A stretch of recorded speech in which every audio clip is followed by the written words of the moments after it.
foncière. Toujours à propos, à propos du foncier, il y a Direct News, il y a Direct News qui nous amène à la cité Ypres, Sokabeg, créé en 2023, selon Dambodj et Clédor Sène, et là, leur contre-vérité. Les contre-vérités de Dambodj et Clédor Sène, démontés, pièce par pièce à la une de Direct News ce matin. Le journal d'expliquer, Dambodj et Clédor Sène accusent les propriétaires de la cité Ypres, Sokabeg, d'avoir profité d'un lotissement récent, c'est-à-dire en 2023, sans titre foncier et de leur proximité avec le régime de Macky Sall, ce qui est totalement faux et archi faux. D'après Direct News, le journal d'expliquer qu'en réalité des réalités, le lotissement date de septembre 2015 et portait sur les titres fonciers numéro 1647, 1646 et 1640 NGA Mamel Aéroport de Dakar et figure dans le livre foncier de Ngor Almadi. Oui. Bon, retenons également l'autre cinglant démenti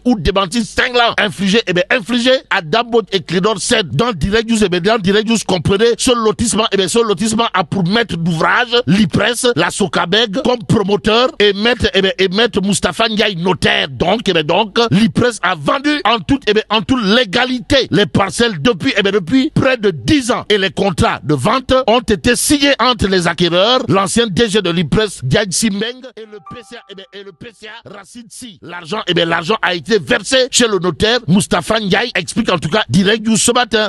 Retenons l'autre information à ce sujet d'après le journal, piloté par le lion de Guécor, Pape Diogoy Faye, à savoir, c'est de la lâcheté, voire une méchanceté aveugle que de mentir en plein jour sur des faits vérifiables et connus de tous. Se désole un propriétaire en colère noire, pour ne pas dire en colère d'Indien, qui menace, en attendant l'info quotidien d'afficher la menace de Moussa Bala Fofana.